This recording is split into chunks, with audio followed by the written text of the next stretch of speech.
Hello, everybody. Welcome to the Fantasy Pros Dynasty channel. I'm Ryan Wormeli, joined by Pat Fitzmaurice. Fitz, how are you doing, buddy? I'm doing great, Worm. How are you? I'm good. It's finally getting warm out. We had an honest to goodness blizzard a week ago in Denver. I think it was like almost a foot of snow, just completely out of nowhere. And it was dropping. It was like Tuesday night. Or no, it was Monday, kind of like night into Tuesday morning. And I swear, Tuesday morning, my dog was walking around with snow up to his elbows in the backyard. And by Tuesday evening, you could see half of the grass in my backyard again already. And by Wednesday afternoon, I was walking around the neighborhood in shorts and a t-shirt. I mean, it was just this crazy blip out of nowhere with a lot of snow, but it's so sunny in Denver that it just melts really quickly when it gets warm. So now it's high 80s today. There was like a weather warning of like too much UV rays out there yesterday. I mean, it's just a total 180. Yeah, we have not totally warmed up yet as far as just getting a string of decent days. We'll get like decent days here and then, but then it's going to be 80 finally this weekend. And I'm sure before long I'll be complaining about how hot it is. And, you know, the dogs are panting and they can't go for walks of longer than half a mile. And, but yeah, not at the moment. I can't wait for the warm weather, and then I'll be complaining about it in no time. I mean, we're only like, I think it's just under 2 weeks away from the exact halfway point between the Super Bowl and then kickoff of next season. So we are like getting closer to like, hey, fall's actually not that far away. I mean, 2.5 months from now, we're going to be diving like very deep into a lot of heavy redraft coverage. And, obviously like there's just a month of that. And then we're into September in the season and the weather will be cold and we'll be enjoying football again. So, I'm kind of like you where I start to complain when it gets too hot too consistently, but it's not going to last very long. At least it doesn't for me here in Denver. And I imagine you out in the Midwest, the winter will come soon enough. Like they say in Game of Thrones, winter is coming. It always is. Always. Yeah. All right. That's enough weather talk. We're letting people get in here for our live stream today. This is Dynasty Q&A, so we don't have anything really planned to talk about. If we're not getting a lot of questions, we can, of course, jab about pretty much anything. You and me, Fitz. But as we get questions here, we'll be sure to answer them for the folks about their Dynasty leagues is really the goal of this. If you have other questions, we're not opposed to them if we're not getting a ton. If you have just general kind of NFL thoughts or anything like that. But the goal of this is a Dynasty Q&A. We do have some questions coming in here already. So we'll start with one here from Brett. Do we like Luther Burden or Makai Lemon more for Dynasty? Fitz, I know that you personally love Luther Burden, and we're very early to the Luther Burden train. You have been one of the most aggressive rankers of Luther Burden in Dynasty. I believe at one point this offseason, you had him as a Dynasty wide receiver 1. I think you had him as high as wide receiver 12. Correct me if that's wrong. I'm not sure where you have him currently as we stand right now. So I would imagine, that's my preface of saying, I would imagine that you like Burden better, even though you don't dislike Lemon. Correct. I have Burden wide receiver 13, Makai Lemon wide receiver 18 for Dynasty. Really like Lemon as a prospect. And we were just talking about this on a redraft mock draft show. I don't necessarily take it for granted that if the Eagles move A.J. Brown, there is going to be a big gap between the numbers produced by Devontae Smith and the numbers produced by Makai Lemon. Like, I think Lemon is that good. And I know there are people who like to say that Jalen Hurts doesn't like to throw over the middle and is bad at it. He's not bad at it. The numbers show that. He hasn't done it a lot, but I think that might have been more a function of the play calling than Hurts himself. We'll find out, but I do think even though Sean Mannion's kind of an unknown as a play caller, just by what they did in the draft, getting Lemon and Stowers, they're going to throw over the middle more this season. And I think Lemon is going to be good for the Eagles. But man, Burden is just... he is so cat quick. And what we saw from him late last season and really the entire season when he got a chance, I mean, after they finally decided it was better to have him play more snaps than Olamide Zaccheaus. But Burden, his yards per route run was like 2.2 something, I want to say, for the whole season, which is just crazy for a rookie. He's such a tough cover because he's so quick. Seeing him off the snap, it's like watching Allen Iverson play basketball again. That first step quickness is just unbelievable. And I think he's got a bright career. And the sneaky value to Luther Burden this year in the here and now, although Seth, our producer, might disagree with this, but the Bears defense could be potentially pretty bad this year and might force the Bears into a lot of shootouts where Caleb is throwing it up 40 times a game, which would certainly benefit Luther Burden, Roma Dunze, and Colston Loveland. First Wizards game I ever went to growing up was against the Sixers in AI. So he was kind of the first star I got to go see in the NBA. Yeah, for those who might be wondering kind of like what Fitz's opinion maybe relates to consensus, not even looking at ECR, but just looking at like the Fantasy Pros Dynasty Trade Value Chart, which is available at fantasypros.com, updated on the first of every month. And that's a collective, collaborative effort with the folks here at Fantasy Pros. Makai Lemon is wide receiver 18 in that chart. So that's exactly where Fitz has him. It's just Burden is where he is very above consensus. He's down at wide receiver 20 on this chart. I think for me, like, that's kind of the right range for both of them. There's just so many names in this range that it would not surprise me if a year from now they gain a lot of value. Burden and Lemon are both on that list, but I also think you look at the several names behind them in this trade value chart. Well, between them is Devontae Smith. That could obviously happen if AJ Brown leaves. Right ahead of them is Ladd McConkey and Jordyn Tyson. I think you could totally see the path to those guys having big years. And right behind them, Roma Dunze, who I love and see a real path towards a breakout season for. Casey Concepcion, I love to bet on first-round receivers, even if the situation is not ideal. Marvin Harrison Jr., he was treated as the number one when Jacoby Brissett was there, and he was healthy with Michael Wilson. For as much as Michael Wilson had this great finish, it's been such a disappointment his first 2 years, but obviously there's still talent there. And then even beyond that, Jaylen Waddle going to a new offense, a better offense, in all likelihood. T. Higgins, obviously is always great whenever Chase isn't on the field, and even when he is.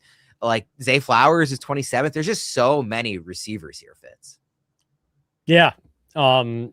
So that is a beefy group. If you're doing a dynasty startup, that's fertile territory.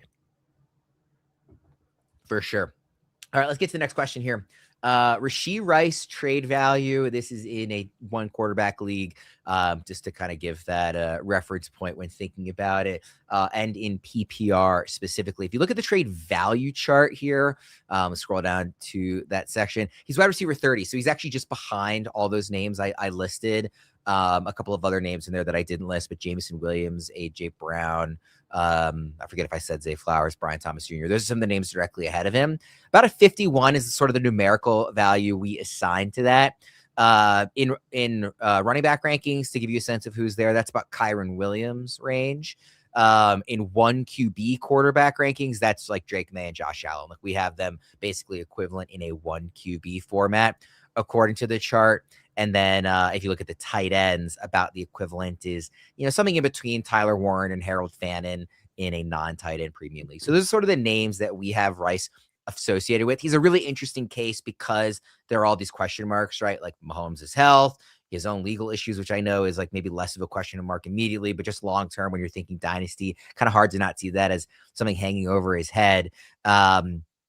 I brought this up on an earlier show, Fitz. The fact that the NFL is putting the Chiefs on Monday Night Football in week 1, which is part of the schedule that's already come out, against, their big rival, against the Broncos, like big division rival game.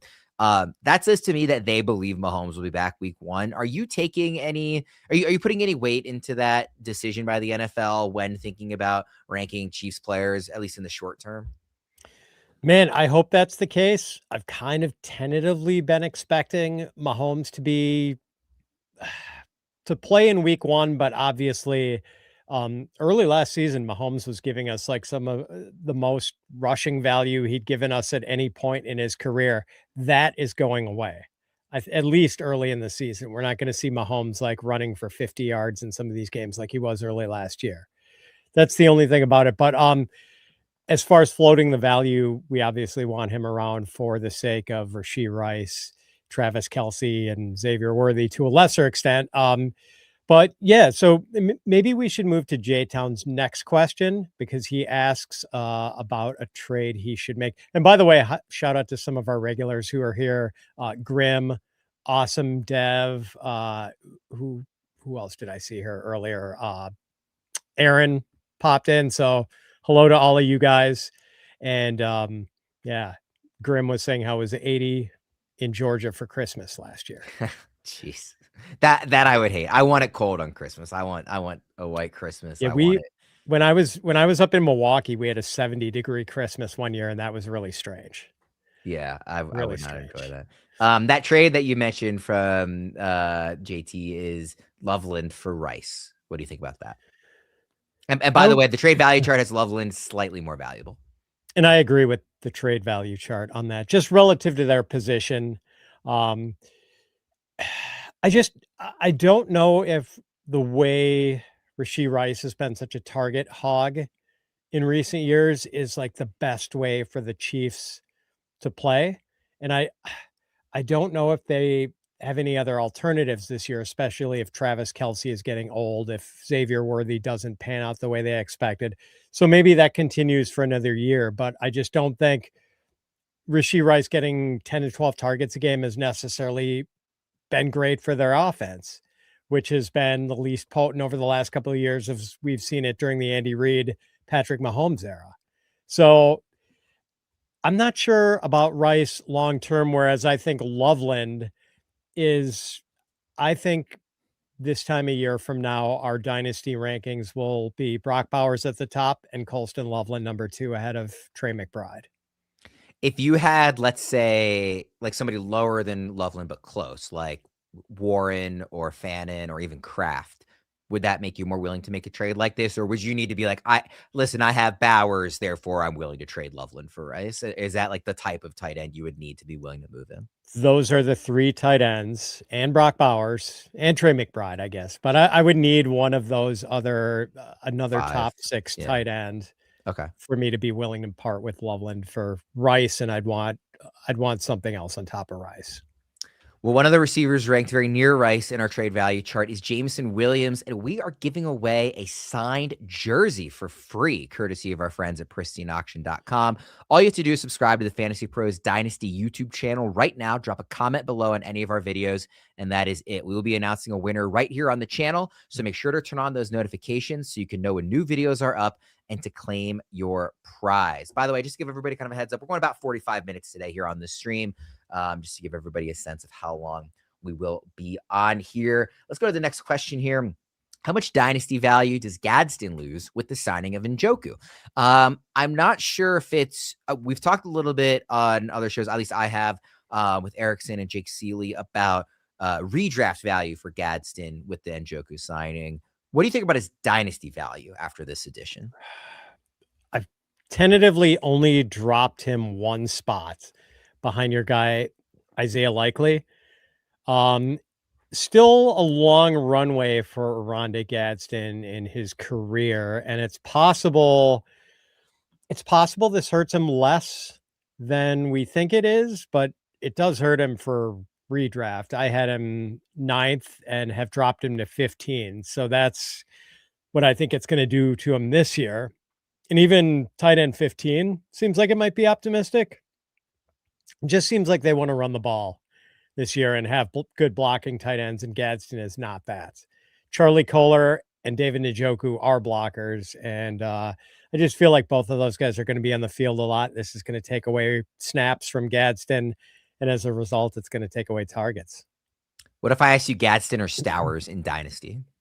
Oh, I'd rather have Stowers. Okay, Gadsden's 1 spot ahead in consensus on ECR right now. I wonder if that will maybe adjust as more people update their rankings post Njoku signing. I don't know if it will, but somebody I want to keep an eye on. But yeah, Gadsden's 10, Stowers is 11 right now. Yeah, I've got Stowers 9, Sadiq 10, Gadsden 12, and likely 11 right ahead of Gadsden. Yeah. Let's go to a question here from Rick. I just got offered Tuten for the 2027 11th overall pick. What are our thoughts? 10 teams, start 10, Superflex, PPR. I'm not sure how he already knows his 2027 the pick order. I'm not sure how they do that league, but whatever it is, knowing it's a late first, does that change? I mean, for me, I can tell you that it's actually definitely a no. Like it doesn't matter where in the round it is. I'm not trading a pick in next year's class for Tuten, who I just don't totally believe in quite yet. And I could be proven wrong on that. There are people who like Tuten better than me. I am just not there, especially when talking about a first rounder in a really strong class, even if it's very late. Yep. Hard pass for me too. Like Tuten could be really good, but he could also get totally squeezed by Chris Rodriguez as an early down guy, Chris Rodriguez played at the University of Kentucky when Liam Cohen was the offensive coordinator there and had a 1,300-yard rushing season. So I think he's going to be involved in early downs. And then last year, LaQuinn Allen was really good as a pass catcher and, well, not as a pass catcher. He only had like 10 receptions, but he had a 64 catch season in his final year at Syracuse. And he was really good in pass protection last year. So I think LaQuinn Allen might have the edge over Tuten for third down duty too. So Tuten could kind of get caught in this usage squeeze where he gets a lot of touches, but they're not valuable touches, not the goal line carries, not the receptions. That scares me. And yeah, top 12 pick in next year's draft when we could have 5 or 6 first round quarterbacks and Jeremiah Smith and Cam Coleman and Nate Frazier and Ahmad Hardy, who hopefully recovers from this gunshot wound quickly. Just so many crazy talents. And this is a super flex league, he says, which means those quarterbacks will be going early. And look, either you need a quarterback and great, you can maybe get one with the 11th pick because this class is so strong. Or if you don't need a quarterback, that's just going to push that. It means you're going to get like the best player, best non-quarterback not named Jeremiah Smith will be like 3 picks ahead of you, right? Like that's how crazy this draft could look like when we get to it all said and done. It's just that strong. Yeah. And by the way, I'm glad they asked the question because our trade value chart does say that this is about even. And I would disagree with that. I would say, no, I would definitely much rather have the pick than Tuten. I think we're a little high on Tuten. Also in Dynasty too, like Tuten is the type of player, it would not surprise me if the Jags next season took like one of like Lacey or Hardy or one like a second round running back, and then all of a sudden Tuten's value is nuked. Like he's in that range of where he went in his draft, that it wouldn't shock me. Yeah, we have been trying to adjust the dials on the move for the value of 2027 draft picks, and I feel like we're not keeping up fast enough with just how good a class this looks like it's going to be. And especially coming off the lackluster class of 2026, next year is going to be like Christmas in April. Can I just take a quick detour from the questions and ask you when you guys are, at least you individually, when you're thinking about the trade value chart, are you trying to say this is strictly the way Pat Fitzmaurice see it? Or are you trying to say we want to be in somewhat aligned with what we think market value is in the real world and real trades that are going on? And I ask that because I think the 2027 class, not only are we as a company and as an industry trying to turn those dials and make sure we're really, addressing how strong the class is, but I think the market value is there too. I think the casual dynasty player, which is a bit of an oxymoron because most dynasty players are pretty hardcore, but the casual dynasty player, I think at this point is well aware of this class. And I have found it very difficult to acquire these picks, even when offering very good players. So do you think when you're putting together something like the trade value chart, it makes sense to try to reflect the fact that the market is already telling us that these picks are worth more than maybe numerical value suggests on here? Or are you just saying, hey, this is how I see it, and that's what I'm trying to put out there? Does that question make sense? Yeah, it does. I mean, we're getting into the making of the sausage with the Dynasty trade value chart. So we do want it to sort of reflect the Dynasty trade value chart is powered by the rankings of myself, Derek Brown, and Andrew Erickson. And we do want the trade value chart to, in some ways, reflect how we view players vis-a-vis the public at large and the market. So we do want to be, if we all love a particular player or dislike a particular player, we want to be higher or lower than what the consensus is. But at the same time, we also want to be at least in the ballpark of what the market is. Like, we don't want to be so far out over our skis on a certain player for good or bad that it kind of fails to reflect the realities of what the market is, if that makes sense. So there are slight discrepancies, but you're not going to see big discrepancies. At least, we try to avoid those. We're going to circle back to some of the earlier questions. I want to skip ahead to one of the questions we got a little more recently because it's about 2027 first. This is a question from Kyle.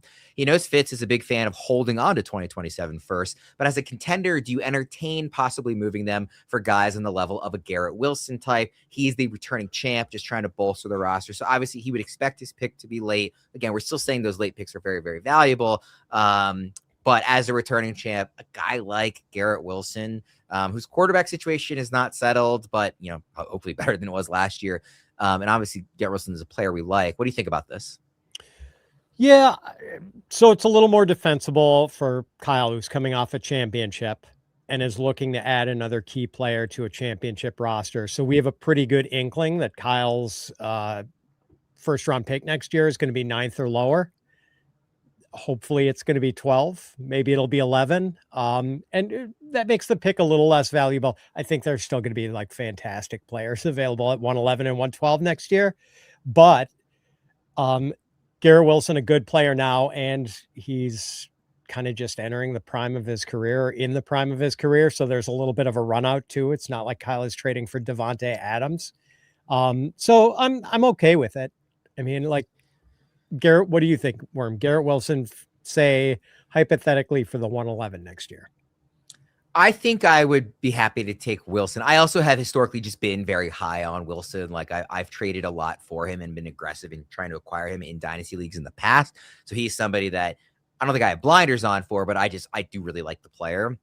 And I like what the Jets are doing, setting themselves up for 2027. And, it would be very fun to have Garrett Wilson if a year from now his quarterback is Arch Manning or any of these guys, really. I mean, that are coming in. Like you're going to be feeling a lot better about it. So I am okay with this as sort of like the defending champ. The one thing I would kind of caution against is when people are like thinking like, oh, I'm like the favored team to win the league, defending champ, all that sort of stuff. If your leagues are anything like mine, the round you are eliminated in determines your pick. So if you all it takes is one bad week to all of a sudden, this is now the 8th pick instead of the 12th, because you get knocked out in the first round. Like this is fantasy. And in the course of a season, you might be the best team, but if you lose in round 1, maybe you have a bye, whatever, it's different. But like, if you lose in round 1, all of a sudden that's a 7th or 8th pick instead of the 11th or 12th. And in a class like this, that might actually be a real big difference. There's still going to be great players late, but now you are passing up on like maybe Lenora Sellers or Cam Coleman or one of the like truly elite guys, as opposed to these simply very, very, very good guys. So it's just something I would keep in mind in general. Like just because you're the best team doesn't mean it's going to be the 12th pick. And I always kind of caution that. Sure. People. But yeah, I mean, but the name of the game is Dynasty, and Kyle is trying to put together a dynasty here with 2 straight wins. So sure. I totally get the appeal. And Worm, it's interesting to hear that you value Lenora Sellers as one of the elites in next year's class. Well, I'm thinking about him in terms of like in fantasy, just the running is special. I mean, if he gets an opportunity to be a starting, I mean, it's similar to the Anthony Richardson conversation, which sounds bad because he did not pan out, but the upside is literally best running quarterback in football. I think, like, especially given like Lamar's age at this point, Jayden Daniels with his frame, you wonder how much he's going to run. I think there's a world where 3 years from now, where like Sellers is the best running quarterback that in the game. That is just always going to be an upside I'm willing to shoot for in rookie drafts. Right. He could be Jayden Daniels. He could be Anthony Richardson. Like that's going to be an interesting proposition. And I've heard people talk about him like he is on the level of like Lamar, Cam Newton, Jayden Daniels, Josh Allen in terms of rushing production. He's a great runner. He's insanely needs to get better as a passer, but in fantasy, that running is going to be really helpful. Yep. Let's go back to some of the earlier questions here that I skipped past for that. Would you trade Tyson for Burden in Dynasty? We talked about Lemon already. What about Jordyn Tyson? Still no. So I've got. You would prefer Burden, is what you're saying. You would trade away Tyson for Burden. Oh, correct. Yes, I would rather have Burden. I've got Tyson. Like I consider Tyson and Lemon basically tied, and I actually prefer Lemon just a little bit. So it would still be Burden for me. Okay. That feels close to me. I think I prefer Burden, the tiebreaker being Tyson's injury history. Cause I know he got drafted high and we've all kind of almost feels like forgotten all the injury question marks because he got the really high draft capital. Like that hamstring stuff and obviously the other injuries is still in his background and his profile. Yeah. That's enough for me to say like, hey, I'll prefer Burden just in a vacuum there. Next question here. Thoughts on this dynasty team? 10-team PPR, best pick combos. All right, it's 2 running back, 2 receiver, 2 flex. It's up on the screen for anybody watching here. Jayden Daniels and Patrick Mahomes, Genty, Love, CMC, and Price, Egbuka, Waddle, Devontae Smith, and Lemon, Tyler Warren, and Chigakako. I love the tight ends. I really like Okonkwo as a tight end too this year, honestly. Quarterback, I think, is good because even with Mahomes' injury stuff, like we have Daniels very highly rated. Running backs are loaded. Genty, Love, Christian McCaffrey. Price is insane. The only non-loaded section I would say is the receivers, but it's still good. It's just missing that like Lamb, Chase, Puka level elite guy at the top. But man, that's 4 receivers that I'm really happy to have on my dynasty team, even if there's not that one kind of singular superstar at the top of it. So it is a 10-team league, so a little easier to get players, but I think it's pretty good. Yeah, this is a championship caliber roster. That one, it is missing that one elite wide receiver, but man, there is definitely the ammo at running back to maybe make a swing a trade for that sort of player. Yeah, I'd be willing to move Christian McCaffrey or really. Honestly, this is the type of team where I would say I will give up my 2027 first if it can net me a top 8 receiver in Dynasty, because then that just kind of sets you over the top there. So yeah, that's really the only thing missing. Everything else is really good. All right, next question here. Wide receivers: Parker Washington, Denzel Boston, Omar Cooper Jr., Williams, Bernard, or running backs Tuten, Coleman, Singleton, Johnson with the 201. Okay, so looking at the 201 here, have more receiver depth than running back, but we'll be adding Love with the 101. What do you think, Fitz? So I'm worried about what the Jaguars did drafting these tight ends. I worry they're not going to play as much 11 personnel, even though Liam Cohen has always played a lot of 11 personnel. But like, how can you not be switching to a lot of 12 personnel if you draft Nate Borkircher in the second round? And they said Travis Hunter is still going to play some wide receiver, and we don't know whether it's going to be Parker Washington or Jacoby Myers playing a lot of the slot snaps. Parker Washington was awesome down the stretch, but I don't think I could take him over Omar Cooper Jr., a first-round receiver who I loved at Indiana. And I like Cooper more than any of these running backs too, including Tuten. I was going to say, if you're a real believer in Tuten, I can see the case, but he's the only one like that I would even consider. To me, it's Cooper easily, unless you really are a believer in Tuten, and in which case I'll hear that argument. But those are the only 2 names I'm even considering. Yeah, and especially if he's getting Love with the 101. So I would personally take Omar Cooper Jr. at 201. I agree with that. All right, quick note here on the Dynasty Draft Simulator, then we'll get to a super chat.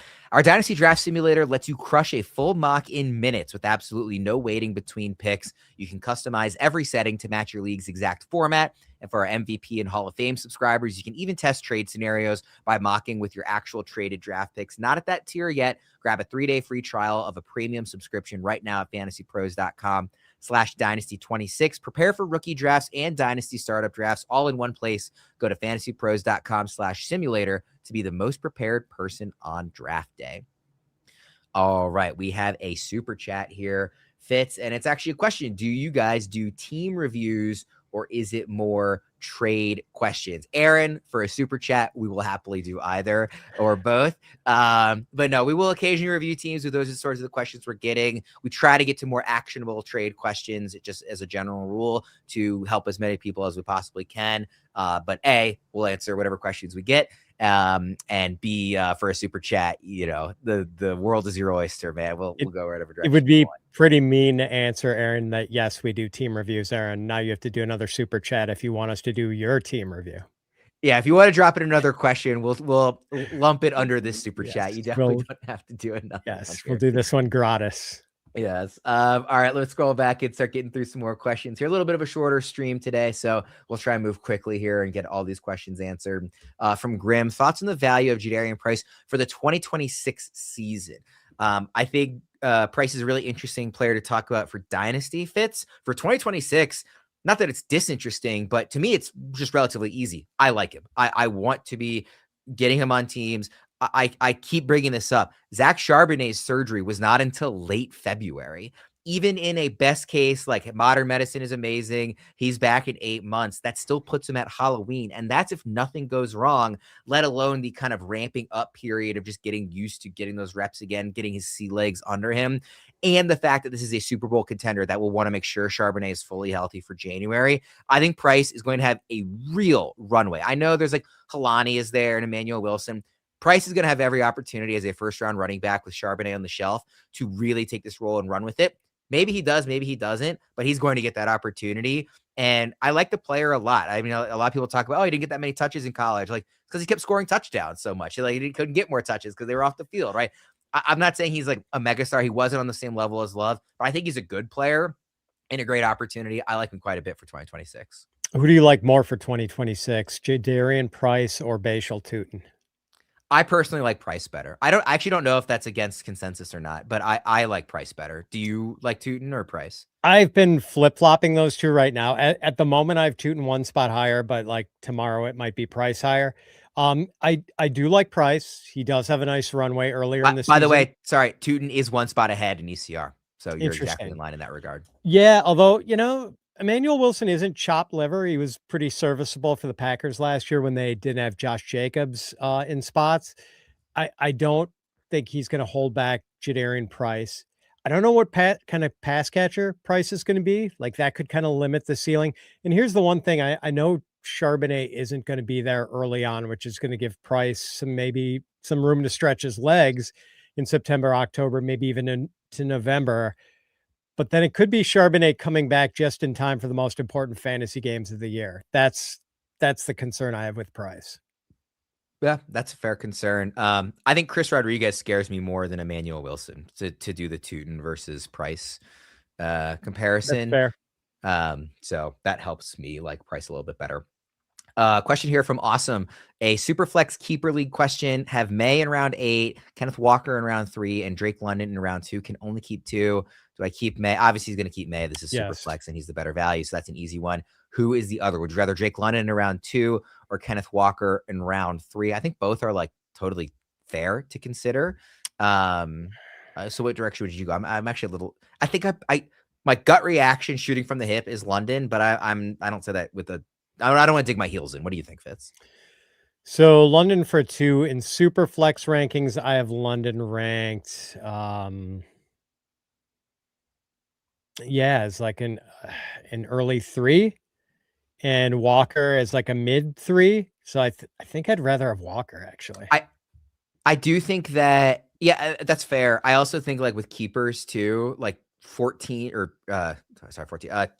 guys are going to be kept in this league if you keep 2. Oh yeah, that's assuming right. It's a 12-team league. So that like round 2 is really more like a round 4-ish, assuming the players kept are pretty good. And actually, I'll let me modify that answer, Dev. If you have to start 3 receivers every week and can flex a 4th, I'd keep London. But if you only have to start 2 receivers, then I would start or I would keep Kenneth Walker. I think that's a fair, depending on the format pick. It's close enough that I would agree with that it goes in a different direction depending on that. Question here from Kyle. Offered the 110 and 2027 first, guessing kind of mid to late, like back half, but not end of the draft. For Garrett Wilson, has Puka and not much else. He has the 103 and won't be a contender this year. Don't really like 110, so would try to flip. We talked a little bit about basically a late first for Garrett Wilson straight up. This is more than that. This is also throwing in the 110 this year, and it's maybe a little bit higher of a pick. I would like the pick side of this, even though I do like Garrett Wilson a lot. You're not a contender. You're getting a pick that is going to be very valuable next year. I would be in on this. Yeah. And 110, you can still get, pretty good players. Sadiq, Stowers, Omar Cooper. You're in that range, which if you want to flip it, fine, but I don't hate it. I mean, when we talked about this, when we got the question about a contender trading the late first for Garrett Wilson, I think we agree that's a fair exchange. But if you're like, I like it if you're a contender getting the Wilson side. I like it if you're a rebuilder getting the pick side, and you're getting an extra pick on top of it here. Yeah, Kyle, I would make this deal. All right, let's go to the next question here. I'm actually going to skip one because I want to circle back to the question that I'm skipping here and give a little more team time. review.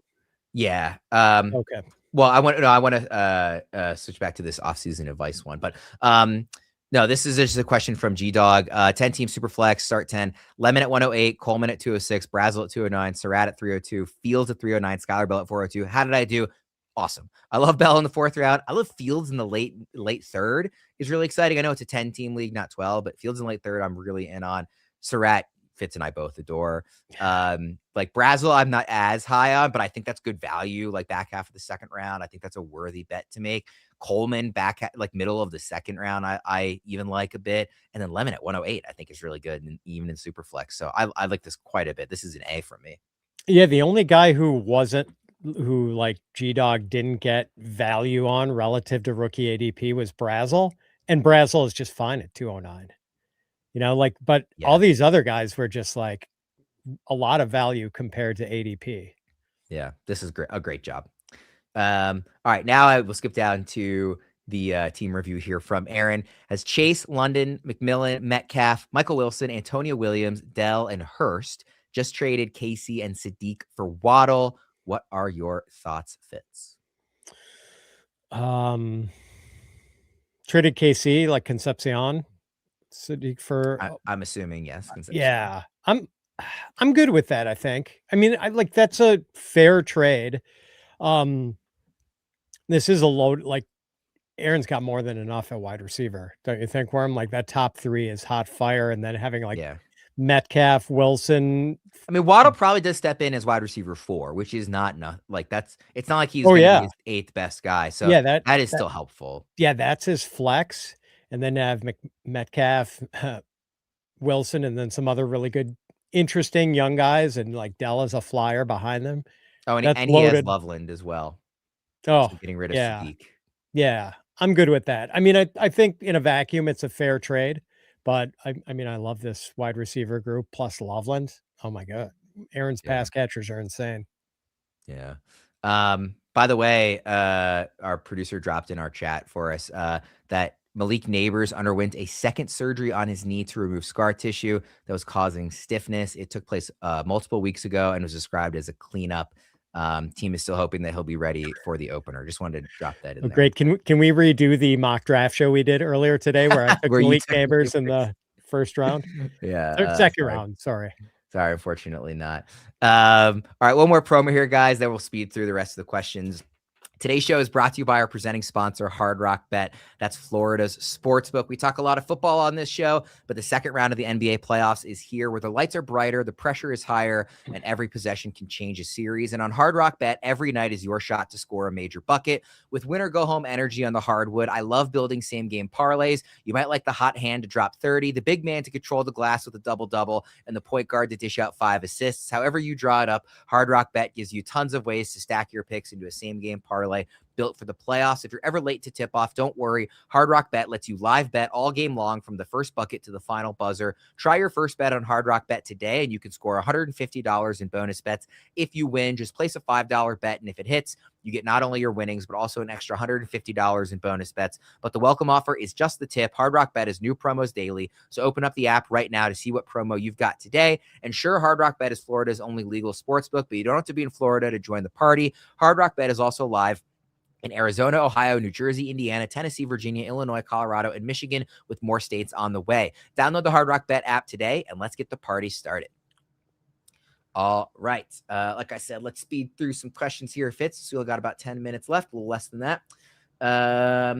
Where was the one? Oh, yeah. We had this question that I wanted to circle back to. What is your offseason advice for a new startup league? Should we make trades now or wait to see who's a contender? What do you think about this in general? Do you try to evaluate yourself, like once you see the startups done, like, oh, this person's clearly a contender? I mean, sometimes it's as simple as like in the startup draft, who gets the early picks, and it's like, oh, they're taking Josh Allen and Lamar and Drake May, and therefore they're kind of naturally going to be contenders right away. Sometimes it takes a little more nuance to try to decide. Do you try to look at that and make early trades, or do you wait a little bit before you start trading in a startup? Yeah, I'll wheel and deal right off the bat. I don't mind. I kind of know what direction I'm headed in, and just as long as you know what your plan is.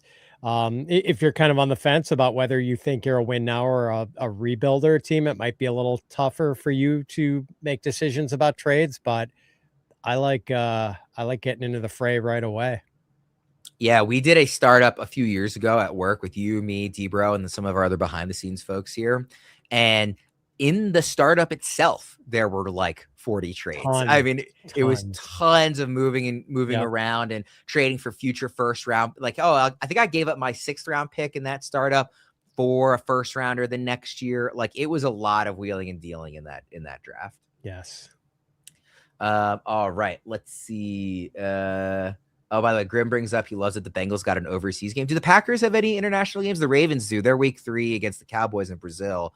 Do the Packers have any? I didn't look. Not this year. Not since the ice skating rink game in Brazil against the Eagles a couple of years ago. By the way, I'm not looking forward to the Ravens playing in Brazil after that. Okay. Question here from Jake. If you are a top 4 team in the league, but there are 2 teams better, should I buy older guys like Derrick Henry and Adams? I don't want to move my 2027 first, but I could move 2027 second plus thirds and a player or 2. Depending on the makeup of your team, I'm probably a little more interested in Henry just because like, at this point, it's like, I'll believe it when I see it with terms of him falling off the age cliff. It will happen eventually, but some like LeBron James is dominating the league at 40. Like sometimes guys are just built differently and athletes age differently when they're on that level. And even setting that aside, even if he takes a step back this year, he is going to get like 14 touchdowns this year. Like bare minimum, barring an injury, he's still going to score a lot of rushing touchdowns in this offense. Adams, you could say the same thing receiving, but like Puka is really good. Stafford might kind of have a bit of a come down from his passing touchdown rate that he had last year. They're not pushing for this, MVP like they were last year. I would prefer Henry of the 2. And as long as you don't have to give up your first next year, I'm pretty on board with it. Yeah, just be careful with Adams. His touchdown or his value is so touchdown dependent last year. It's just, that's kind of a red flag. Yeah. From Derek, 1 QB PPR, thoughts on sending Rashee Rice and Bucky for Tetairoa, McMillan and a 2027 second. I like Tetairoa, McMillan so much that I would do this. I don't know how you feel about it because I know you really like Bucky Fitz, but I'm so in love with McMillan that I would do this. I would do it too. I like Bucky a lot, but not a slam dunk that Bucky, especially recovering a little slowly from his shoulder surgery. I'm not too worried about that. And I do think he's still really, really good, but Rashee's kind of a wild card. Tet's awesome. And that mid 2027 second is going to be valuable. Like that's going to be as valuable as like a late first this year. Yeah, for sure. That a mid 2027 second is a real asset, unlike this year's mid 2020, like the mid 2026 seconds. All right, next question here. 10-team Superflex trade Brian Thomas Jr., Terry McLaurin, Chuba Hubbard, and the 109 for Pickens, the 106, and a mid-second next year. Yes, I would make this deal. I mean, Pickens is more valuable than Terry. 106 is obviously more valuable. 109, mid-second, more valuable than Chuba. So we're throwing on BTJ there. I think it's close to fair, but I would rather have Pickens in the 2 picks. I would agree. I would call this a fair deal, but it's one that I would make. Yeah. It's not like, oh, you totally won this, but it's a deal I'd make.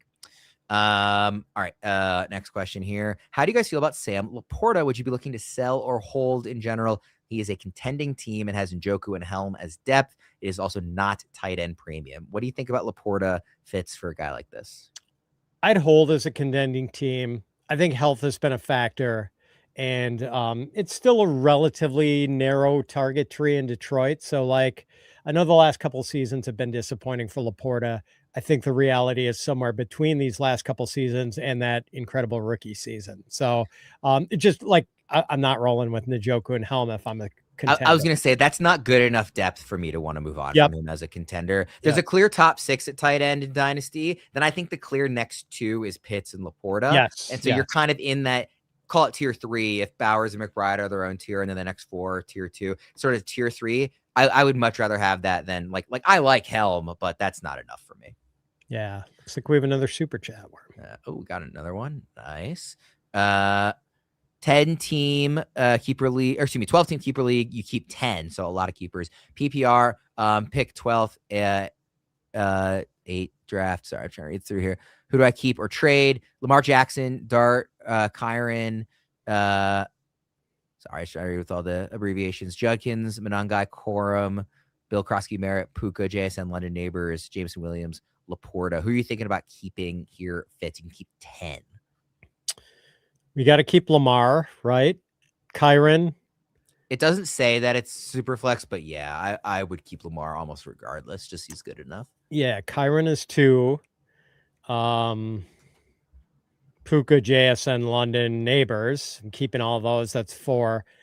I think I'm keeping Jamon LaPorta. Well, would you rather have, we said Lamar, You don't need 2 quarterbacks unless this is super flex, then you're keeping both, right? Yeah. Okay, so we're keeping Lamar. I think we have to keep Kyron. That's 2. Let's put Judkins on hold for a second. Puka, JSN, London, Neighbors, all slam dunks for me. So that's 6 total. That's 6. That leaves JMO, LaPorta, and Judkins. You can fit all of them because you keep 10, so that gets you up to 9. Oh, okay then. All right, we're taking so then I would keep those 9, and then it's either Manungai, Corum, Krosky, Merritt, or Dart if it's super flex. Dart if it's super flex, obviously. If not, I think I'd go Manungai. Would you go Manungai over Corum, who would? It's close. I guess either guy, should the other running back get hurt, the value. Well, he has Kyron, so maybe you lean towards Corum just to have the backfield. I think I'd nail down the Rams backfield if I was him. Yeah, I think I might go Manungai. That's the one toss up. The rest I think we're pretty lockstep on. Yeah. Cool. Awesome. Thank you so much for the super chat, D-Man. All right, Fitz, let's rapid fire as many of these as we can before we get out of here in the next minute or two. We buying or selling Alec Pierce this season? Buying. He's going to run a more complete route tree. He only had 84 targets last year and still got to 1,000 yards. He could have like 130 targets this year. Okay, we definitely by the way, Aaron sent another super chat without a question. We appreciate that, Aaron. Thanks, Aaron. Let's see. From Andrew, thoughts on if I should contend or not? Starting lineup could be quarterbacks Lamar, Love, running backs Walker, Swift, Manungai, Tracy, and Brooks, wide receivers Chase, Pickens, Burden, Tyson, and Down. So this says very much contending quarterbacks, very much contending receivers. We don't know the tight end. And he has Walker, Swift, Manungai. To me, this is a contender. It's not like surefire you're going to win the title, but I would contend. Yeah, 12-team league. This looks like, probably the 4th best team in a 12-team league. That's a contender. Yeah, pending whatever that tight end is. Yeah. All right, next question. Quickly, thinking about moving Mendoza from Marvin Harrison plus 2027 third in a super flex. He already has Caleb and Bo Nix, needs help at receiver. Is this a fair trade? I think you could maybe get more for Mendoza in a super flex. Yeah, I'd rather have Mendoza. And, there's always going to be demand for quarterbacks. So I don't think you need to take the first deal that comes along. I feel like if Marv was going to be a superstar, we would have seen signs of it by now. He could still turn out to be pretty good. But man, it worries me that he hasn't popped yet. And I want to trade for Marv, but I don't want to move Mendoza to do it in a super flex. And I think having 3 is totally fine. I wouldn't worry about the fact that you already have 2. If you had 3 other guys, I'd be more willing to. All right, let's see if there's any 1 or 2 just quick questions. Buy or selling Chigakonkwo for the next 2 to 3 years? Definitely buying him for this year. Not 100% sure on the next 2 to 3. I'm pretty on the fence about him. I'm another guy. If it was going to happen for him, I worry that, it would have happened. Now this will be his best situation by far, but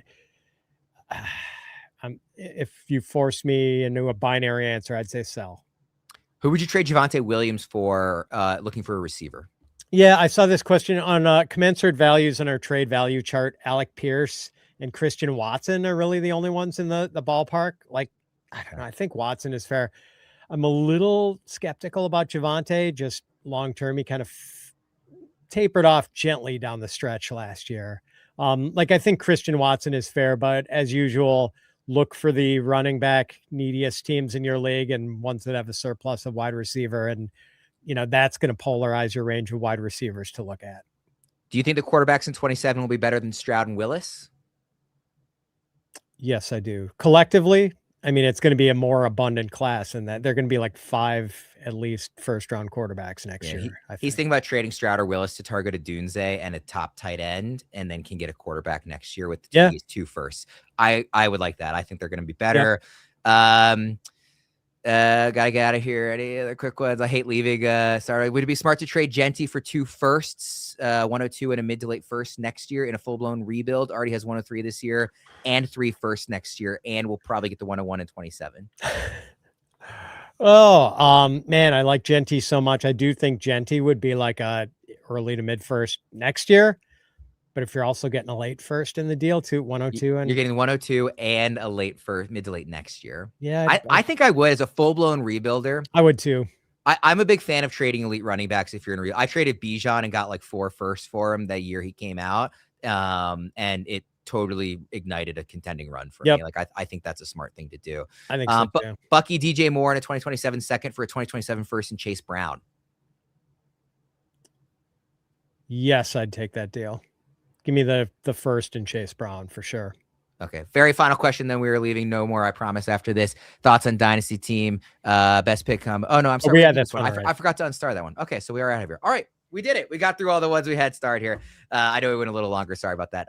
Thanks, everybody, so much for tuning in to our slightly shortened stream here. We're going to be doing another one of these, I think, in 2 weeks, right, Fitz? So yes, sir. We'll be back and probably that's just all we have scheduled, but we'll probably do more here. So be sure to subscribe to the channel. Check us out if you enjoyed it. Get your questions in. We're also available on social media if you have more questions. Fitz and I are both on Twitter. Fitz is always on Discord in his AMA channel. So we have lots of ways you can ask more questions if you have them. For Fitz and for producer extraordinaire Seth behind the scenes, I'm Ryan Wormeli. Thanks for tuning in. We'll see you next time.